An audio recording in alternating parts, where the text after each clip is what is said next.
como les decía, vamos a dar inicio a la actividad del día de hoy, compartiendo la presentación que corresponde con herencia y polimorfismo, que es el primer tema de la unidad número 2 y corresponde justamente con todos los principios de programación orientada a objetos como paradigma de programación. Entonces, en ese sentido, vamos a proyectar de tal manera que ustedes puedan evidentemente establecer el proceso, digamos, de análisis a medida que nosotros vamos, digamos, avanzando en lo que sería el contenido de la actividad, ¿ok? Entonces, en ese sentido, vamos a establecer con claridad que cuando nosotros estamos en presencia de una estructura en donde, como paradigma de programación, vamos a interpretar un primer aspecto que refiere a una relación de herencia.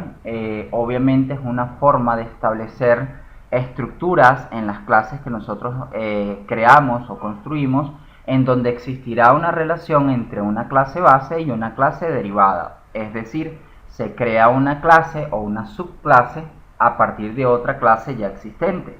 En ese sentido, pues muchachos, nosotros hablamos que esa subclase o esa clase derivada o esa clase que nosotros estamos construyendo constituye una clase en donde vamos a ejecutar un proceso de ampliación de campos, es decir, algunos campos de datos y de métodos ya traemos y los tenemos disponibles por la clase base y nosotros vamos a incorporar otros adicionales, ¿ok?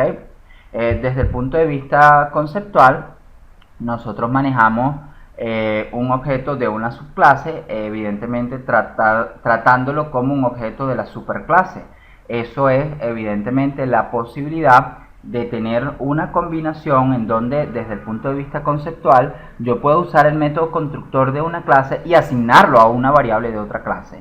En ese sentido, pues obviamente nosotros trabajamos con algunos aspectos que vamos a ir cubriendo más adelante, en donde vamos a profundizar justamente respecto a este tema, ¿ok? Entonces, cuando hablamos de forma comparativa con qué es lo que vengo haciendo, nosotros hemos visto ya cómo dentro de una clase puedo tener, digamos, un objeto de otra clase, puedo tener también una matriz o un vector de objetos de una clase externa, y en ese sentido todas esas relaciones que hemos venido manejando son relaciones de tiene un o contiene un elemento de esa clase externa, mientras que en una relación de herencia nosotros hablamos de que existe una relación de es un, es decir, por ejemplo, me disculpo por acá, nosotros tenemos una relación de herencia, en este caso, por favor lo tienen que ver cuando nosotros apuntamos evidentemente con la flecha desde una clase base o una subclase a una clase, perdón, de una clase derivada o una subclase, lo apuntamos a una clase base o a una superclase.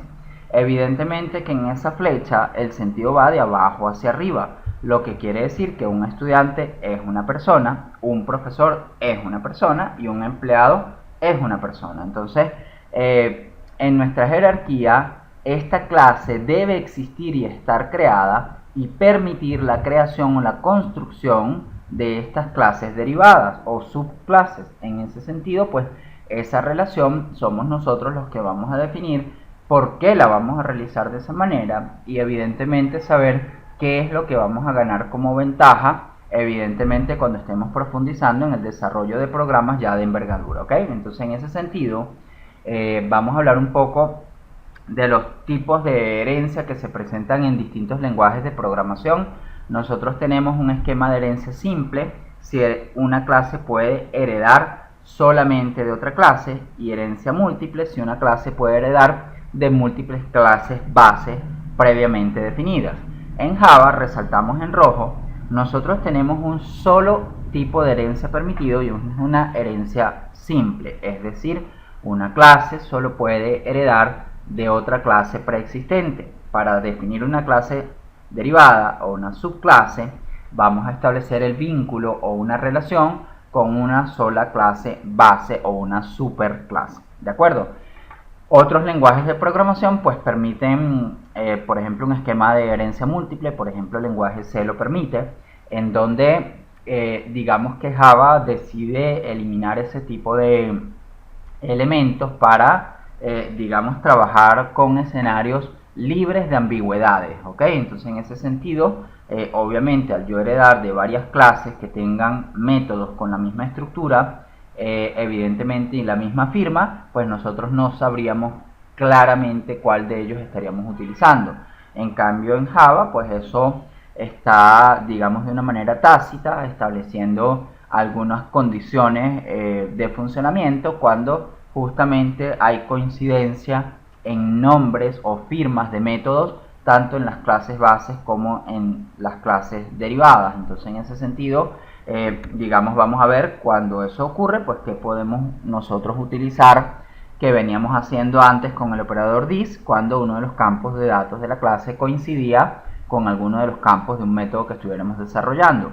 Entonces, en ese sentido, muchachos, lo que vamos a ver ahora es, digamos, la sintaxis o la forma general que tendremos nosotros a partir de este momento para crear esas clases derivadas o esas subclases, que son los dos términos que vamos a estar utilizando nosotros de manera habitual. Entonces, en ese sentido, digamos que nos vamos a permitir tener un modificador de acceso, que es el que establece que en este caso estamos trabajando con una clase pública, el identificador que define la creación de la clase, el identificador que establece básicamente que estamos trabajando con una clase derivada, luego la cláusula extends que establece la relación de herencia y el nombre de la clase base o la clase existente o predefinida con el cual nosotros vamos a establecer, digamos, esa relación de herencia. A partir de este momento, muchachos, vamos a tener una relación de herencia con esa clase base.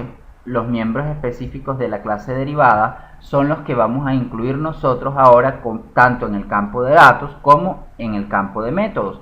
Estableciendo qué cosas. Bueno, lo que vamos a establecer, muchachos, es que producto de esa relación de herencia, digamos, hay cosas que ya traemos evidentemente previamente definidas justamente en esa clase base, y nosotros mencionamos un término específico para este tipo de situaciones que vamos a hacer en esta clase derivada y se constituye como una ampliación de campos. Es decir, voy a tomar los campos que ya traigo heredados y evidentemente los voy a ampliar con esos campos específicos de la clase derivada que nosotros vamos a incluir. En el esquema pasado, por ejemplo en este, si nosotros para una persona tenemos el nombre y la fecha de nacimiento, a lo mejor para el estudiante el único campo específico que voy a incorporar a esa estructura pudiera ser la carrera que está estudiando. Entonces, en ese sentido ya tendría el nombre, la fecha de nacimiento, producto de la relación de herencia, y nosotros le estaríamos incorporando o adicionando, por eso se llama ampliación de campo, evidentemente la carrera que está estudiando ese estudiante. Y el profesor pudiera tener a lo mejor la profesión, las asignaturas que puede dictar, los programas en los cuales está matriculado, digamos, o está designado como profesor, etc. ¿Okay? Entonces, en ese sentido, digamos, volvemos a repetirlo, esos elementos específicos constituye una ampliación de campos de la clase base con los elementos específicos de la clase derivada. Por ejemplo, muchachos, nosotros podemos tener acá una relación de herencia entre círculo que extiende de la clase punto. Entonces, muchachos, ya por ejemplo, si nosotros queremos hacer una semblanza con respecto a lo que veníamos hecho anteriormente, nosotros podríamos haber dicho que un círculo era un punto y un radio, y con eso tenemos todas las especificaciones que necesitamos evidentemente para manejar un círculo. Pero ahora que estamos viendo relaciones de herencia, estamos diciendo de manera directa que tenemos la clase círculo y que ella extiende de la clase punto. Es decir, que ya las coordenadas del punto, digamos, nosotros la traemos por una relación de herencia y ahora de manera específica incorporaremos aquellos elementos del círculo que necesitamos adicionar. Esos elementos específicos que se incorporan, evidentemente pudiera ser el radio del círculo para que acompañado con la coordenada X y Y del punto, pues entonces tengamos centro y radio de la circunferencia, ¿de acuerdo? Entonces con eso, digamos que nosotros estamos empezando a comprender cómo puedo ir agregando elementos a esa clase derivada, entendiendo que ya traigo un conjunto o arrastro un conjunto de campos, tanto campo de datos como campo de métodos, de esa clase preexistente que nosotros traemos definida. ¿De acuerdo? Con respecto a los miembros que se heredan, generalmente cuando una superclase, ¿vamos bien hasta ahora, muchachos? Sí, correcto, profesor. Perfecto. A ver, entonces, cuando nosotros estamos en la superclase, es decir, la clase que existe, y queremos saber qué cosas de esa clase que existe tenemos disponibilidad en una clase externa, o bien sea en una clase que está involucrada en una relación de herencia con ella misma, pues evidentemente vamos a establecer lo siguiente. Cada vez que yo tenga un campo de datos o de métodos que sea público o protegido, pues evidentemente va a ser heredado por esas clases derivadas. También vamos a tener como punto importante aquellos campos que no tengan modificador de acceso. Vamos a tener disponibilidad en esas clases derivadas siempre y cuando se encuentren en el mismo paquete de la superclase. Entonces, obviamente, que en ese sentido es como decir un friendly public, es decir, un acceso público, digamos, amistoso, en donde el requerimiento base es que estén dentro del mismo paquete, ¿ok? Ahora, si el campo de datos es privado, sabemos que no tenemos acceso a esos elementos a menos que tengamos un método intermediario que sirva como método de acceso, y ahí tenemos el uso de los métodos getter y setter respectivos, ¿ok? No se heredan los métodos constructores y no se heredan métodos miembros de la superclase con el mismo nombre de la subclase. En ese punto vamos a hablar luego qué pasa si yo tengo elementos evidentemente que coincidan tanto en la clase base como en la clase derivada. Fíjense que el acceso a ellos digamos persiste, pero genera un ocultamiento de las variables miembros de la clase. ¿Qué quiere decir eso? Por ejemplo, si yo tengo una clase base y una clase derivada y ambos tienen un campo que su identificador coincida, por ejemplo en este caso estamos manejando el campo aNumber como un objeto de la clase integer, y en la clase derivada tenemos el mismo identificador aNumber pero con un objeto de la clase float. Entonces en ese caso, muchachos, el que va a estar oculto es el de la clase base. Obviamente nosotros siempre hemos dicho que cada vez que estemos en un ámbito específico más cercano, debemos tener acceso siempre a ese componente. Entonces me explico directamente con este aNumber solito. Si yo coloco aNumber dentro de este método, pues estaría accesando al más cercano. En cambio, si yo quisiera, digamos, tener un acceso al aNumber de la clase base, muchachos, aquí puedo utilizar el modificador de acceso super, al igual que utilizábamos el dis para eliminar ambigüedades, pues aquí usamos el super para tener acceso al componente de la clase base. Es decir, para nosotros super sería el equivalente a la dirección de memoria del objeto de la clase base que contiene la información que nosotros necesitamos tanto en su campo de datos como en su campo de métodos. Entonces vamos a ver cómo Java logra hacer esa cosa, pues que evidentemente en una clase derivada yo tenga la referencia o tenga un objeto de la clase base, ¿ok? En ese sentido, lo primero que vamos a hacer es entender que el acceso a aNumber que estamos ejecutando en esta línea de instrucción corresponde con el que contiene un tipo de dato de la clase integer. Y en segundo lugar, digamos que tenemos que comprender que existe un término nuevo que vamos a analizar justamente en esta lámina. El término en inglés es overriding, en español es sobreescritura, ¿ok? ¿Qué significa esa sobreescritura de métodos? Ojo, nosotros hemos analizado un término previo que es la sobrecarga de método. ¿Qué es la sobrecarga? Un método que tiene el mismo identificador pero distinta firma. Es decir, yo puedo tener método 1, int, y ya es un método que tiene una firma distinta al método 1 de la clase base que está marcadito por acá en rojo en la lámina. Ahora, a diferencia de método 2, fíjense que método 2 tanto en la clase base como en la clase derivada tienen firmas distintas, es decir, método 2 boolean int float y método 2 int en la clase base, es decir, su firma es distinta. Ahí está ocurriendo una sobrecarga del método, ¿ok? De tal manera, muchachos, que en este caso nosotros vamos a interpretar la sobreescritura, que es el término en español, en donde digamos que tengo un método que tanto método 1 de la clase base tiene la misma firma de método 1 de la clase derivada. Entonces, muchachos, si ese método yo lo he heredado y yo lo quiero utilizar, entonces aplico el mismo concepto que la lámina anterior.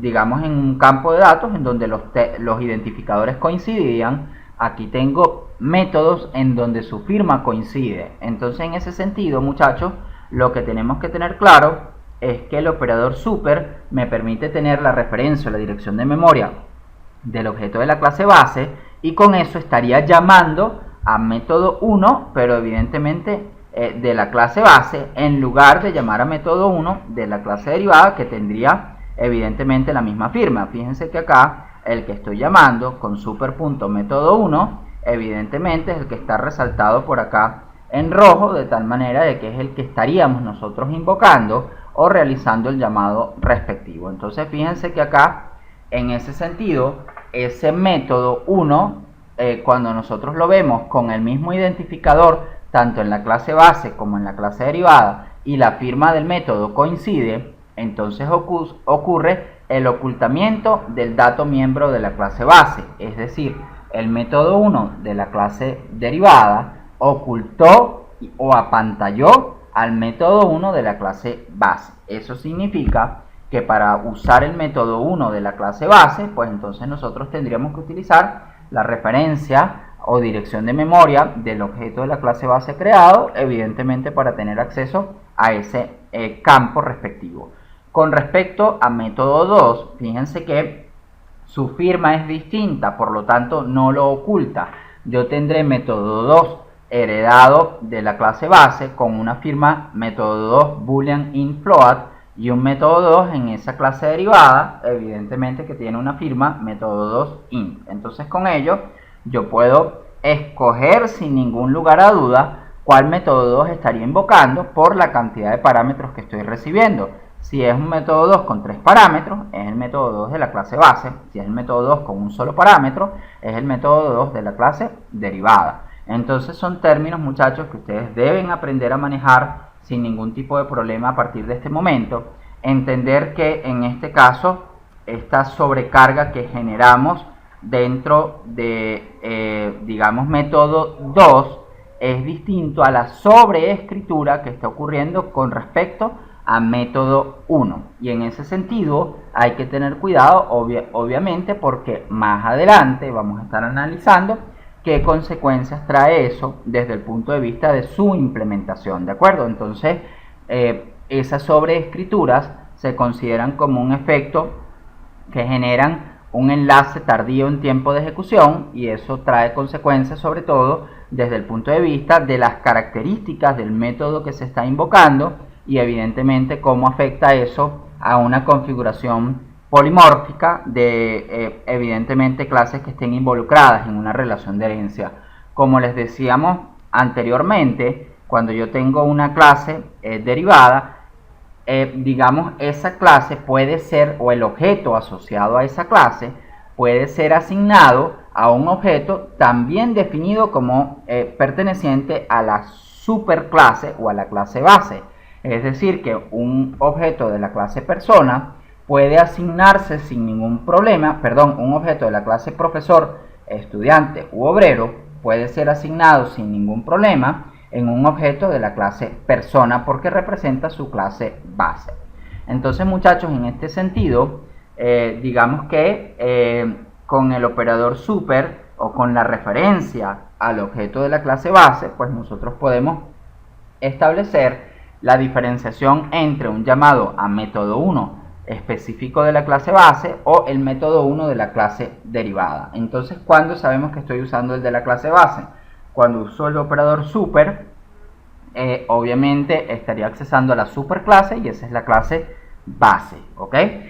Si yo dejo método 1 solo, sin ningún, digamos, elemento de diferenciación, estaríamos teniendo acceso al método 1 inmediato y evidentemente sería el de la clase derivada o el de la subclase que estaríamos implementando o realizando la invocación respectiva. ¿Ok? Entonces en ese sentido, ojo, en todo caso esos métodos cuando se redefinen hay que tener cuidado porque nunca pueden restringir los accesos. Es decir, yo puedo ampliarlo utilizando los modificadores de acceso protegidos o públicos. Y vamos a ver qué significa un modificador de acceso protegido, evidentemente como parte de la estructura. Entonces, si yo tenía, por ejemplo, un modificador de acceso público en este método, el método que lo sobreescriba debe tener una ampliación de campos. Entonces, en ese sentido, o mantiene el mismo nivel, que es público, o lo amplía con uno de capacidad superior. Por encima de público no tenemos ninguno, entonces evidentemente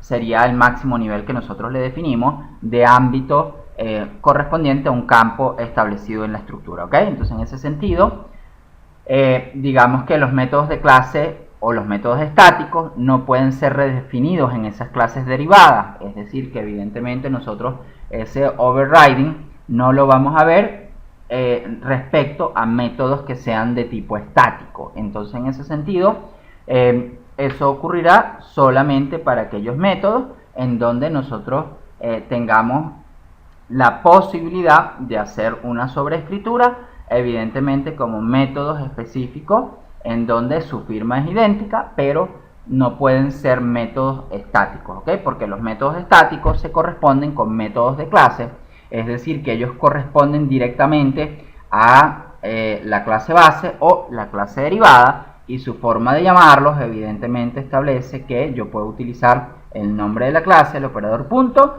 y evidentemente el método que estaría invocando. ¿Ok? Entonces, con eso, digamos, vamos a arrancar un poquito con aquellas situaciones en donde tengamos el modificador de acceso final o final en clases y en métodos. ¿Ok? Ese es el modificador de acceso. Lo único que lo habíamos visto es en el campo de datos, y sabemos que lo que hace es convertir ese campo en una constante. Evidentemente, además de convertirlo en una constante, muchachos, sabemos que las características lexicográficas o tipográficas nos invitan a escribir esas constantes en letras mayúsculas, simplemente para poder ubicarnos lo más rápido por código.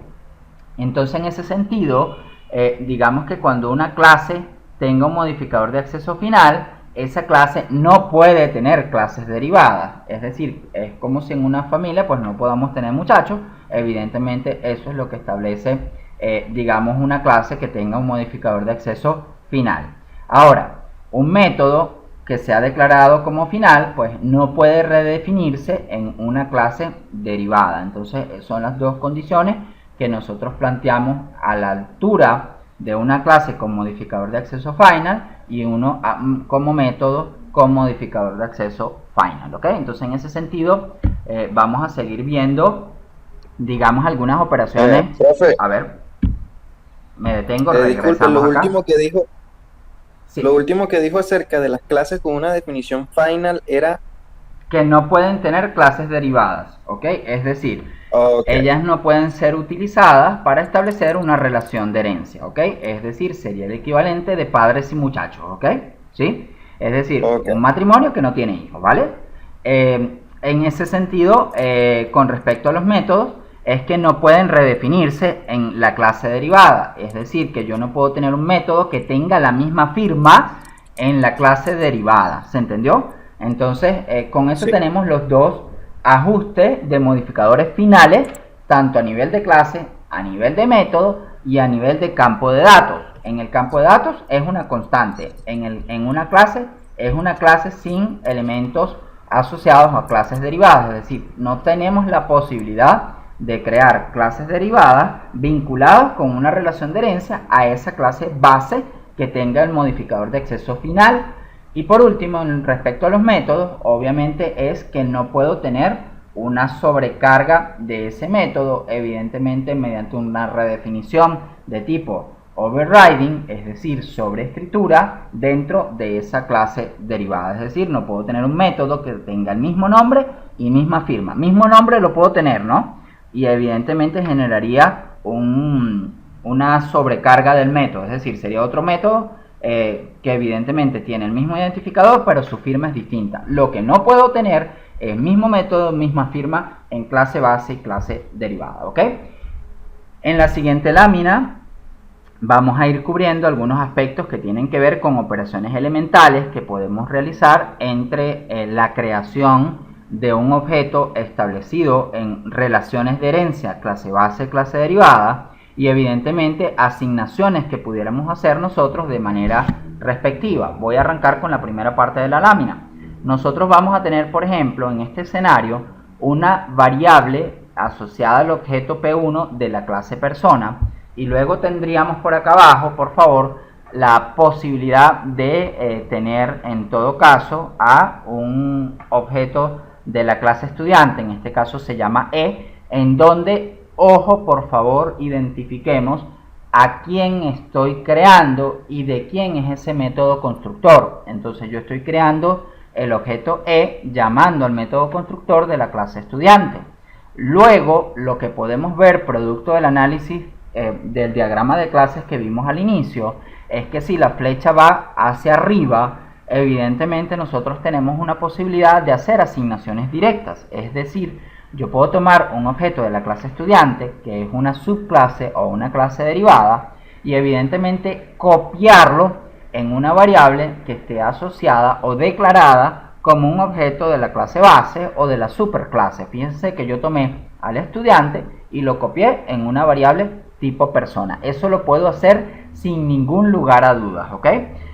El resto de las operaciones, si yo voy en sentido contrario, muchachos, por ejemplo, fíjense que nosotros tenemos acá evidentemente la posibilidad de interpretar en esta situación cómo yo puedo tener un profesor declarado en esta línea de instrucción. Yo creo a un dato tipo persona y ese P2 yo trato de convertirlo en un profesor. Entonces, muchachos, aquí viene algo que es importantísimo, ¿ok? Y yo los necesito a ustedes, digamos, con el mayor apertura posible, justamente para entender esto, ¿ok? Esas tres últimas líneas que están en la lámina actual representan, digamos, unas en donde yo tengo que tener el máximo nivel de comprensión de las relaciones de herencia que se estén estableciendo. Y en ese sentido, lo que tengo que tener claro es que yo puedo convertir algo al tipo de dato, digamos, objetivo o al cual queramos alcanzar.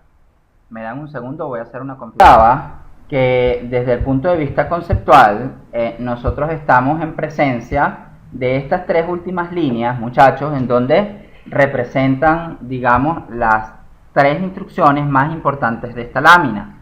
Para que yo pueda hacer un casting, y escúchenlo bien, a un tipo de dato objetivo, es decir, una conversión entre clases, el método constructor de la clase final, es decir, a la cual yo hago la conversión, tiene que ser posible, evidentemente, que él permita la conversión a esa estructura.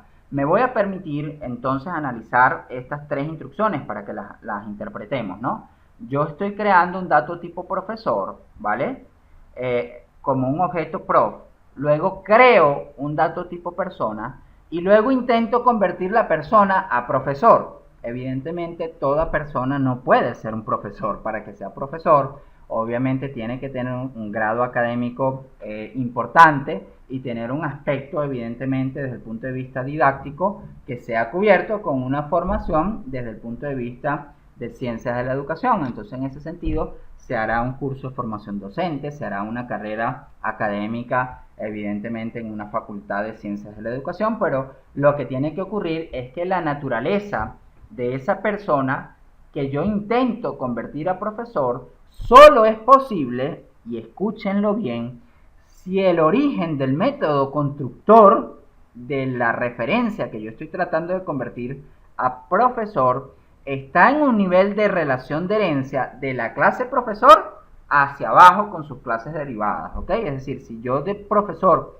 tendría otras clases derivadas, pues de profesor hacia abajo podré hacer la conversión directa. De profesor hacia arriba no la podré hacer. ¿Por qué? Porque evidentemente toda persona no la puedo convertir en un profesor, pero un profesor es una persona. Entonces la asignación de arriba, en donde un estudiante lo puedo copiar en una persona, digamos que la puedo hacer automática, al igual que un profesor lo puedo copiar en un objeto de la clase persona, pero para que esto ocurra, muchachos, el profesor o la persona que yo tengo aquí en P2, su origen o su método constructor debió ser alguien de la relación jerárquica que nosotros tendríamos evidentemente establecido de profesor o sus clases derivadas involucradas, pero él de forma automática, una persona, no la puedo convertir en un profesor porque evidentemente lo que tengo que analizar, y aquí es donde viene el dato importante,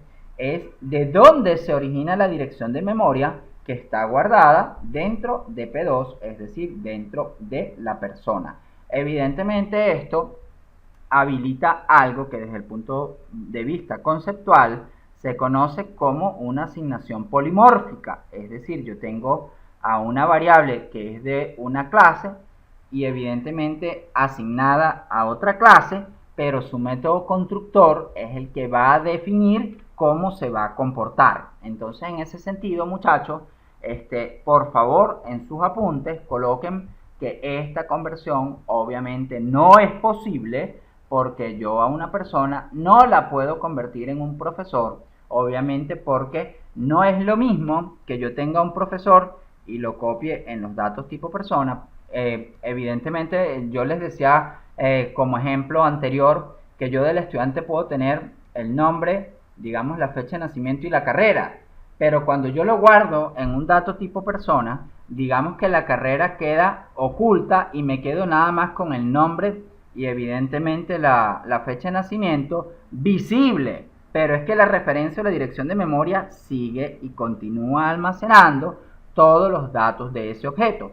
Entonces, en este caso, muchachos, cuando yo creo la persona y la trato de convertir en profesor, pues evidentemente voy a generar una excepción de tipo class cast exception, es decir, una conversión de tipo de datos no válida. ¿Por qué? Porque la dirección de memoria, evidentemente originaria de P2, no me permite convertirla a un profesor porque en el nivel jerárquico, digamos que estoy muy arriba. Para que pueda convertirlo a profesor, debe ser de profesor hacia abajo con todas las clases derivadas que esa clase pudiera contener, ¿ok? Entonces, ya habiendo explicado eso, vamos a continuar. No sé si hay alguna duda hasta el momento.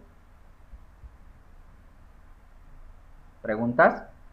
Bueno, lo que yo entendí, profe, es que para que P2, esa dirección entonces, pudiese ser convertida a profesor, tendría que ser una subclase de profesor. Perfecto. O profesor mismo, ¿no? Es decir, Ajá. de profesor hacia abajo, ¿ok? Si te vas de profesor hacia arriba, es decir, todas las clases bases que estén involucradas con profesor, evidentemente profesor no está al tanto de esa relación de herencia porque él está desde donde está el profesor hacia abajo, ¿ok? Entonces, en ese sentido, esa conversión, lo importante que te tiene que quedar es que va a generar un error en tiempo de ejecución de tipo class cast exception, es decir, esa conversión no es posible, ¿ok? Ok. Bien.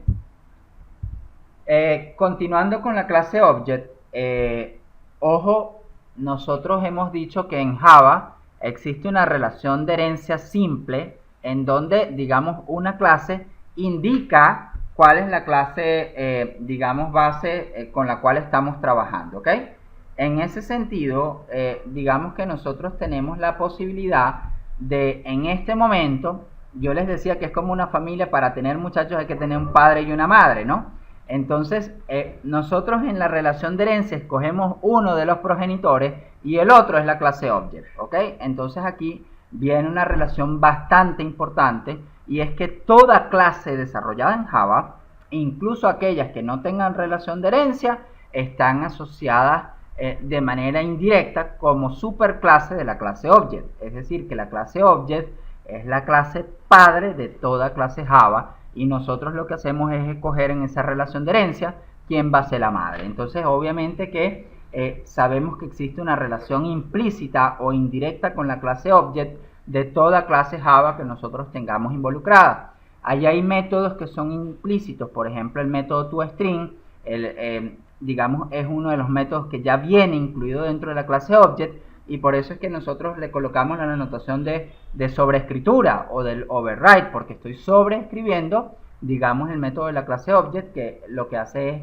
mostrar la dirección de memoria del objeto involucrado justamente en el método toString que nosotros estemos utilizando. De aquí en adelante, muchachos, es importante entender algunos aspectos, digamos, técnicos, ¿no? Y nosotros les decíamos, epa, con el operador super yo tengo la posibilidad de tener acceso a la dirección de memoria del objeto de la clase base. Y eso ocurre porque lo primerito que va a ocurrir dentro de los métodos constructores de esas clases derivadas va a ser el llamado a un método constructor de la clase base. Eso lo denominamos nosotros superconstrucción. Y en ese sentido, nuestros métodos constructores de ahora en adelante van a tener que tener, evidentemente, en estas clases derivadas, vamos a suponer que este sería un método constructor, va a tener que tener un conjunto de parámetros asociados al constructor de esa clase base y un conjunto de parámetros de la ampliación que estamos haciendo en esa clase derivada que nos permite generar, digamos, la asignación de campos de esa clase derivada que estamos tratando de armar, ¿ok? Entonces, la primera línea de instrucción, y aquí lo voy a decir de forma tajante, es llamar al método constructor de la clase base.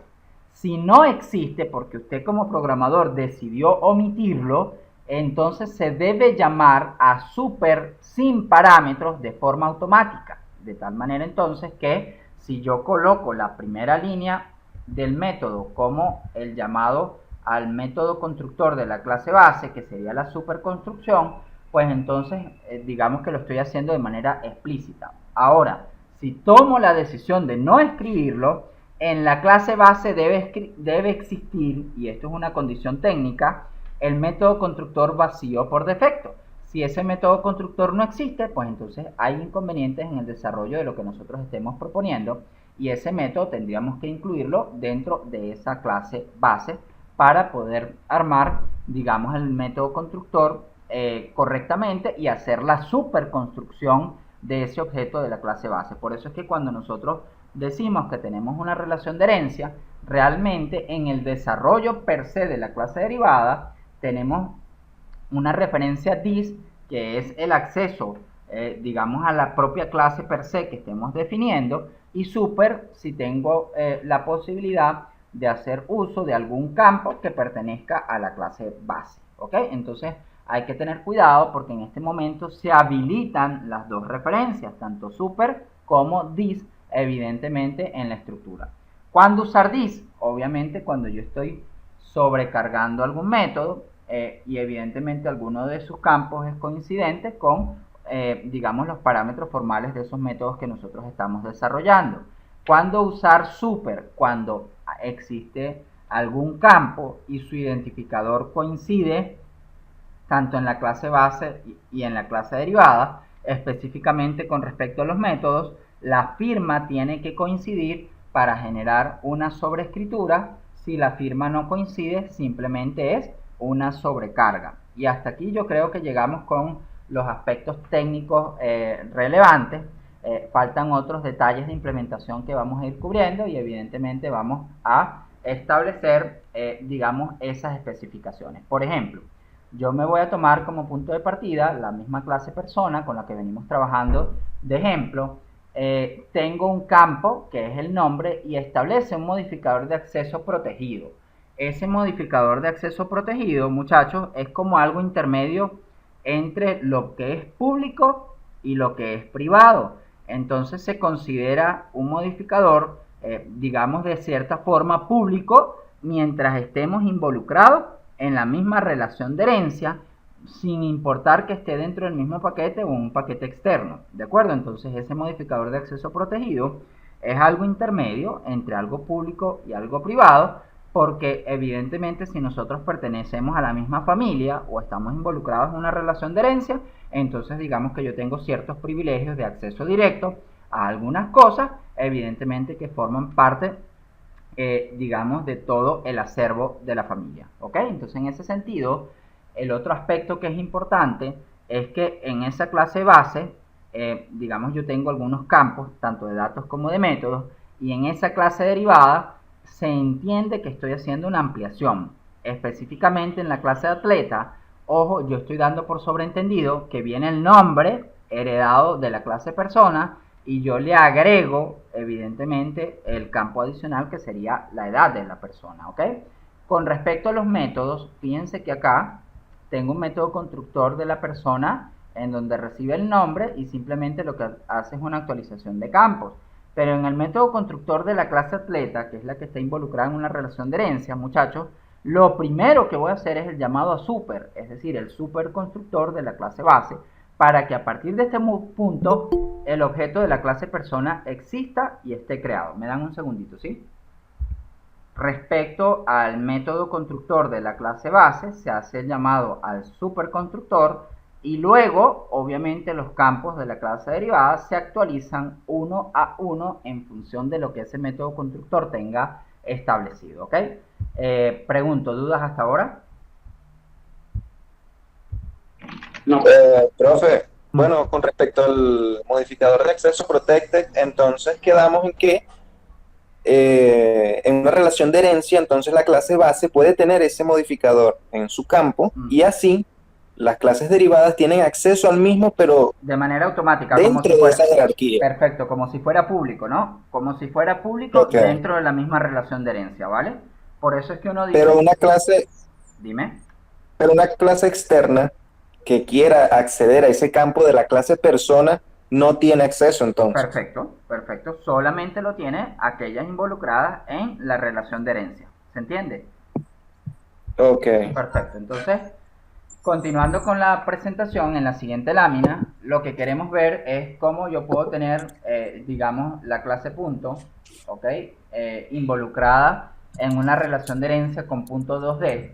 Eso significa que dentro de esta estructura existen métodos que están sobrecargados de punto 2D o métodos que yo estoy incorporando evidentemente como métodos específicos de la clase derivada que estoy construyendo. Entonces, habrá que ver la firma o el API de la clase punto 2D y con eso poder evaluar justamente qué contenido tiene, ¿ok? Lo que sí sabemos, muchachos, es que tanto point como point 2D son clases que están involucradas de manera indirecta en una relación de herencia con la clase object, aunque no me lo digan, ¿ok? Arrancamos luego de haber cubierto todo lo que se refiere, digamos, a la arquitectura mínima de herencia y polimorfismo, digamos que pasamos al siguiente punto que tiene que ver un poco con clases abstractas, ¿ok? A ver, a partir de este momento, digamos que se habilitan dos enlaces por acá abajo, en donde pues siempre hacemos la advertencia que el que está dentro del dominio de Oracle, que es el primero de ellos, ¿ok? Ese pertenece, digamos, al tutorial que la misma empresa pues ofrece para los programadores Java, ¿ok? Que es el tutorial formal de Oracle. Establecemos directamente la necesidad de tener los recursos informáticos para acceso justamente a esas páginas en el dominio en donde nosotros nos encontramos por tener códigos IP regionales establecidos en Venezuela. Entonces sabemos que hay una restriccióncita por allí de acceso que ustedes tienen que solventar, ¿ok?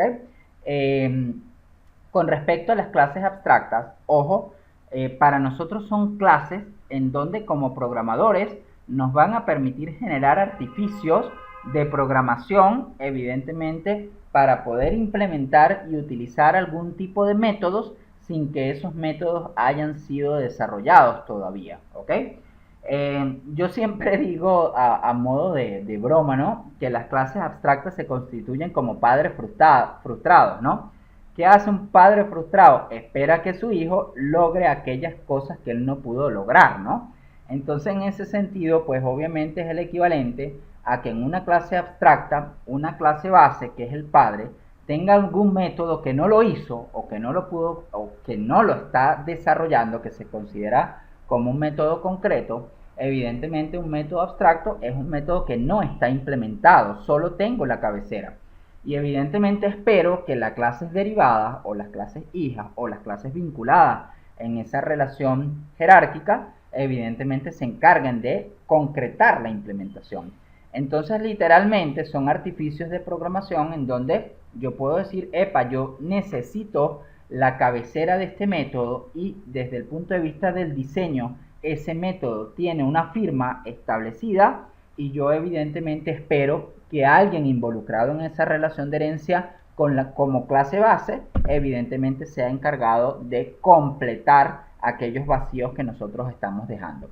Eso es equivalente por lo menos como cuando uno empieza a comerse el almuerzo y evidentemente deja su espacecito siempre para el postre. Entonces esto es lo que está ocurriendo con estos métodos abstractos. Estamos dejando la posibilidad abierta para que el encargado de definir cómo se tiene que hacer sea el que escriba la implementación del método. Pero eso no me impide a mí utilizarlo de forma estratégica.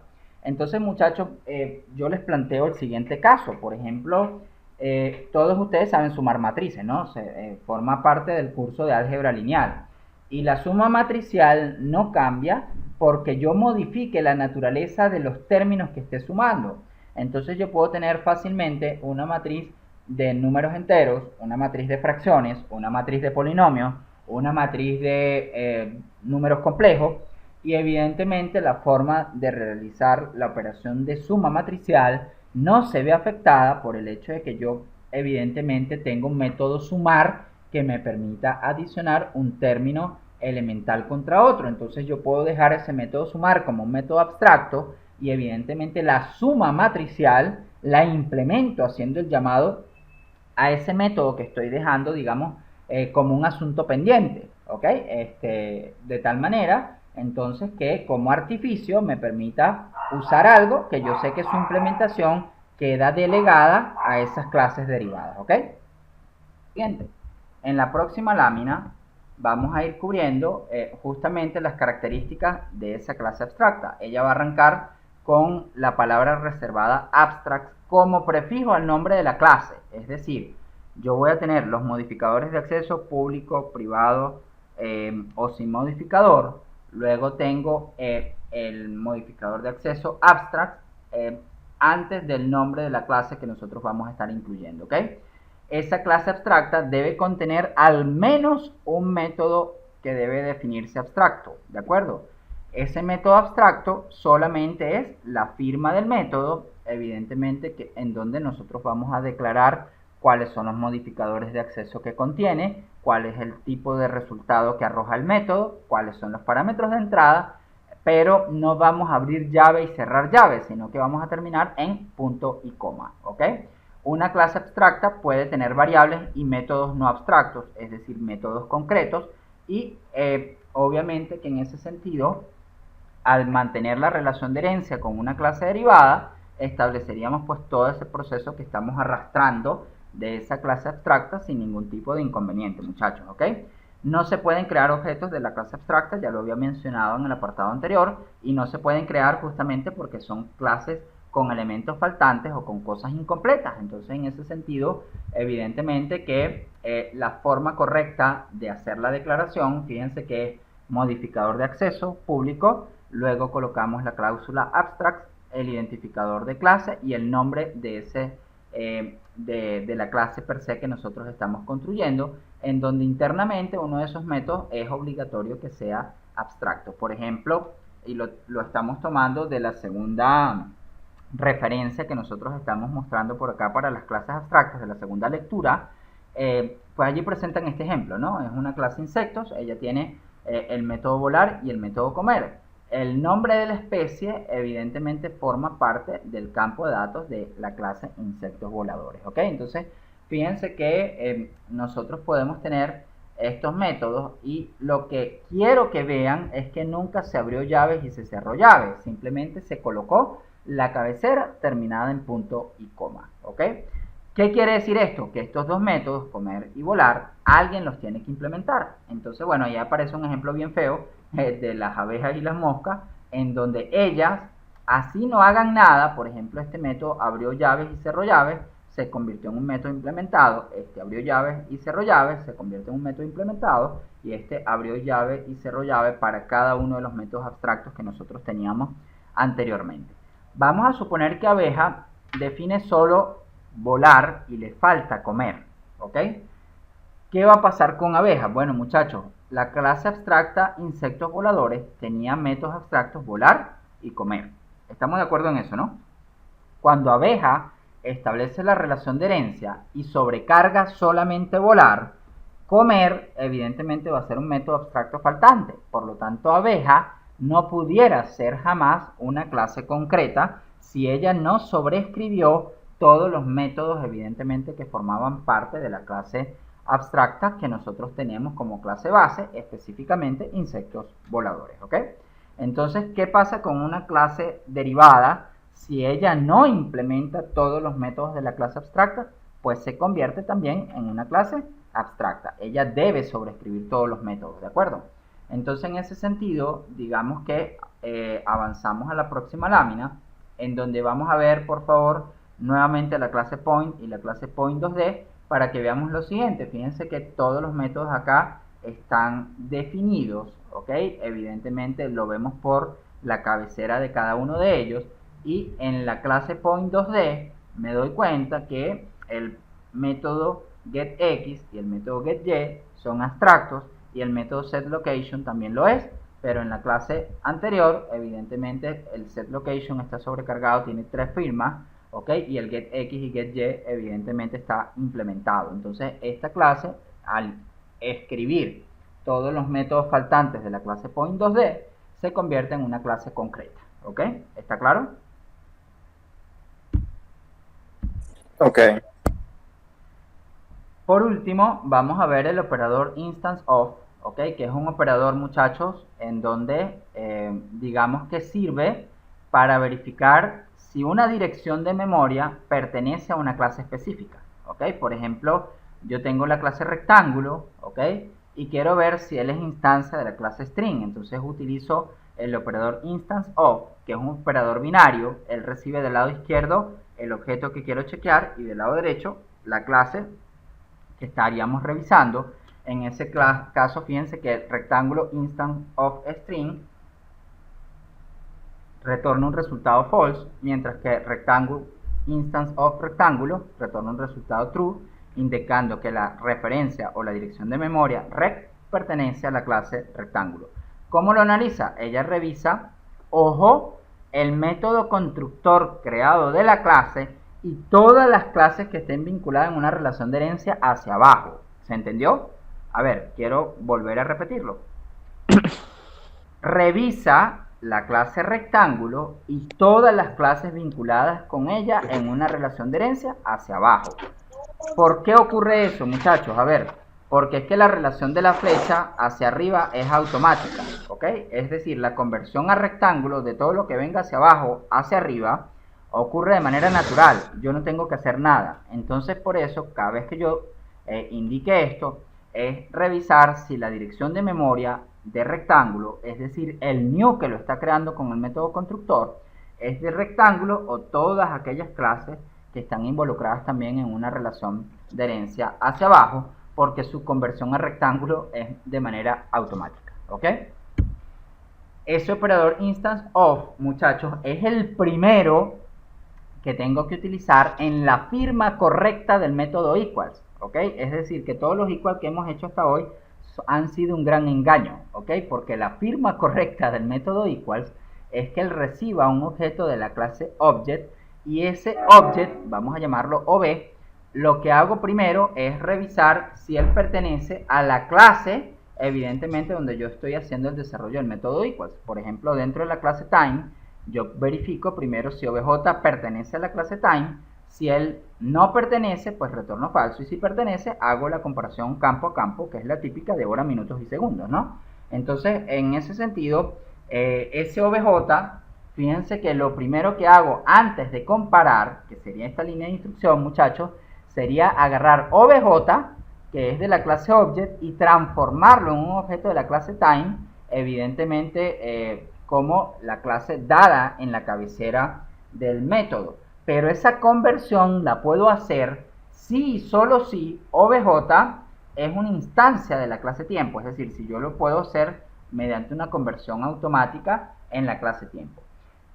Yo les decía aquí, muchachos, en esta línea anterior, muchachos, es que es rectángulo y todas las clases derivadas que estén evidentemente involucradas en una relación de herencia. Y eso es así, ¿saben por qué? Porque es que todas esas clases derivadas, de cierta forma, tienen la dirección de memoria del objeto de la clase base respectivo, que puede hacerse la conversión automática hacia arriba. Entonces, cuando yo llegue a la conversión automática de una contra otra hacia rectángulo, la dirección de memoria del rectángulo existe y evidentemente la construyó alguien que se llama super, que es el superconstructor. Y ese superconstructor me dará la instancia de esa variable rectángulo con la cual nosotros tenemos evidentemente este chequeo realizado o ejecutado con el operador instance of, que simplemente es verificar si un objeto pertenece a una clase específica. Entonces, el uso más típico, como le digo, el uso más típico es en el método equals, en la cabecera formal, que es que él recibe un objeto de la clase object, y que justamente lo hemos analizado hoy, que todo objeto involucrado en una relación de herencia, evidentemente establece la clase object como toda clase padre de las clases desarrolladas Java, y que en ese sentido establecemos pues obviamente la primera verificación, que es la que está marcada en rojo, y si eso ocurre, entonces esta línea de instrucción la puedo hacer sin problema, ¿ok? A ver, ¿cómo vamos hasta el momento, muchachos? Preguntas. ¿Preguntas? Bueno, no, todo bien, profesor. Ok, continuamos. Bueno, una duda puntual acerca de este método equals Okay. es que decimos que él retorna un valor de tipo booleano, Sí. pero él está retornando el valor solamente si entra en el if. Entonces, asumo que eso es válido. No, a En el ver, lenguaje. míralo aquí y míralo aquí, ¿ok? Listo, ya lo vi. Voy a decirlo en español. El hecho de que si se retorna un valor tanto por el sí como por el no, la conclusión es que se retorna un valor. ¿Se entiende eso, no? Exacto. ¿Ok? Ok. Por último, muchachos, va a aparecer un término nuevo que son las interfaces, ¿ok? O interface. En Java, la relación de herencias es simple, ¿cierto? De tal manera que nosotros podemos establecer una relación de herencia solo con una clase base, ¿ok? La otra clase, sabemos padre, es la clase object. Entonces, ¿qué pasa si yo necesito en una clase disponer de ciertas estructuras que tienen métodos abstractos y yo ya, digamos, el cartucho de utilizar una relación de herencia ya lo he usado? Evidentemente que en ese sentido el lenguaje propone una estructura alternativa y es el uso de los interfaces. Interface simplemente son estructuras de datos que contienen un conjunto de métodos abstractos, ¿ok? Entonces es idéntico que una clase abstracta, ¿vale? Lo único es que, a diferencia de las clases, las interfaces nos permiten utilizar, digamos, la declaración de todas las interfaces que yo considere necesarias, ¿ok? El otro aspecto que es necesario resaltar es que yo puedo implementar una o más interfaces sin importar que ellas tengan relación o no con el ejercicio de implementación con el cual nosotros estamos trabajando. Por ejemplo, en el caso de manejo de eventos digamos, relacionados con interacción humano-computador, es necesario establecer algunos aspectos en donde pues yo puedo utilizar la interfaz para lectura de eventos del teclado, que es KeyListener, y ella a lo mejor no tendrá ningún tipo de relación con la interfaz clonable, ¿ok? O clonable o comparable, que son dos interfaces muy utilizadas, ¿ok? Sobre todo cuando voy a comparar o cuando voy a generar, digamos, una copia de una dirección de memoria. Entonces las interfaces se incorporan o se venden como un elemento alternativo a la restricción que existe, justamente porque la relación de herencia en Java es herencia simple, es decir, solo puedo heredar de una clase base. En cambio, puedo utilizar todas las interfaces que requiera. Entonces, ese elemento de definir interfaces nos permite justamente establecer este tipo de conjuntos. Y a los que pues los viene asustando este término, hay otra cosa que es peor todavía, y es que si yo implemento una interfase dentro de una clase, el objeto que está asociado a esa clase puede copiarse, escúchese bien, como un objeto asociado a una declaración de una variable que pertenezca a la interfase, ¿de acuerdo? De tal manera que yo puedo tener variables declaradas digamos por ejemplo, de una interfaz específica y puedo tener objetos que se los asigno a esa variable que estoy declarando, ¿de acuerdo? Entonces, ese tipo de situaciones las puedo tener presentes, evidentemente, en donde lo único que me dejaría ver son los métodos que la interfaz tiene establecido, ¿ok? Es decir, que cada vez que yo haga una declaración de variables polimórficas y yo establezco una asignación de una variable a una categoría de otro tipo, pues habrá algunos métodos que estaría dejando de ver, obviamente porque estaría pasando de manera automática a una relación de herencia jerárquica superior, y que en ese sentido, como siempre la flecha va de abajo hacia arriba, entonces esas conversiones las hacemos automáticas. Entonces mírenlo, muchachos, por ejemplo, la interfaz runable o runable tiene un método abstracto que es el método run, que es el método ejecutar, ¿ok? Nosotros sabemos que el hilo principal de ejecución es el método principal ejecutable del programa, ¿vale? Nosotros a partir de la tercera unidad vamos a estar en posibilidad de crear nuestros propios métodos run y crear programación concurrente, es decir, métodos que van a estar ejecutando procesos de forma paralela con otros procedimientos que se ejecutan, digamos, en simultáneo, ¿ok? Entonces, esa interfaz runable, fíjense que la implementación cambia, lo único que hago es colocar la cláusula implements, indicando que estoy implementando una interfaz, y aquí a la derecha, lo importante es que puedo colocar una o más interfaces seguidita, simplemente separándolas con una coma. Y lo único que requiero es la implementación de esos métodos, es decir, que por tener la interfaz runable, el método run como método abstracto, aquí lo que tengo que hacer es sobreescribir ese método run con la implementación abriendo y cerrando llaves, ¿ok? Si yo no lo implemento por necio, pues entonces la clase animación se convierte también en una clase abstracta porque ya implementó la interfaz runable, ¿ok? ¿De acuerdo? Entonces en ese sentido, al igual que las clases abstractas, las interfaces tienen un conjunto de métodos abstractos. Evidentemente que en este caso la relación entre la implementación de la interfaz y la naturaleza de la clase no es cercana, ¿ok? Es decir, que no es necesario que alguien tiene el micro abierto y voy a tratar de ser. Retomamos entonces el punto en donde estábamos en la presentación, en donde establecíamos que la interfaz evidentemente incorpora la implementación de esos métodos que estaban definidos como abstractos dentro de las interfaces. Lo que sí podemos comentar, muchachos, es que el vínculo que existe entre la clase animación y la implementación de esa interfaz no necesariamente es cercano, ¿ok? O no tiene que ver con una relación directa de es un o contiene un, como lo vimos en el caso de las relaciones de herencia. En el caso de la implementación de las interfaces, pues simplemente es un conjunto de métodos que nosotros contemplamos que se tienen que incorporar de manera obligatoria dentro de la implementación o dentro de la clase que nosotros estamos incorporando, ¿ok? ¿Vale? Pues y aquí vienen algunos aspectos, ¿no? La interfaz pues establece una condición en donde es necesario definir todos los métodos de la superclase. Aquellos que no sean implementados tienen que convertirse la clase evidentemente en una clase abstracta, y no es lo que queremos, ¿ok?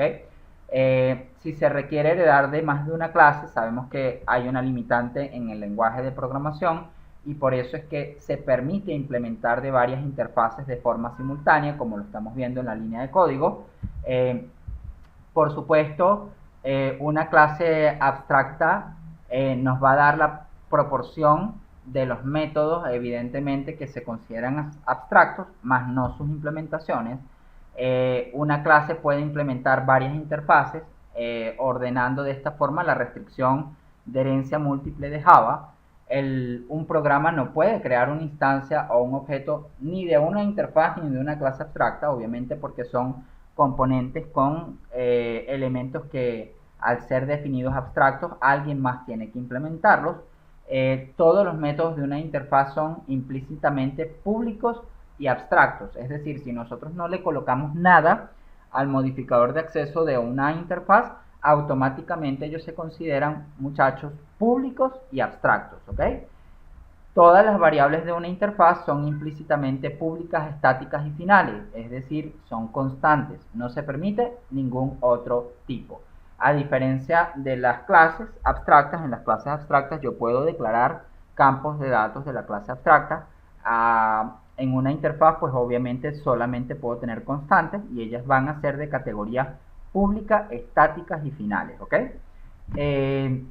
La clase que implementa la interfaz debe implementar todos los métodos, a menos que sea declarada como abstracta, eso ya lo mencionamos, equivalente a lo que ocurre también con las clases abstractas en la relación de la clase derivada que la implementa. Si no utiliza todos los métodos abstractos, ella también se convierte en una clase abstracta. Por último, una interfaz no tiene una clase abstracta padre antecesora, es decir, la clase object, y una clase abstracta puede incluir métodos implementados y no implementados, miembros de datos constantes y otros que evidentemente sean campos de datos de la clase abstracta. Entonces fíjense cómo ahí tenemos la capacidad de maniobra, digamos, amplia en la clase abstracta. En las interfaces solamente tendríamos la cabecera de los métodos y la posibilidad de tener métodos que evidentemente sean redefinidos en las implementaciones de esas interfaces, o simplemente en el campo de datos incluir constantes como públicas, estáticas y finales, ¿ok? Con esto, muchachos, vamos a terminar ya la primera parte de la actividad del día de hoy. Me voy a permitir finalizar el video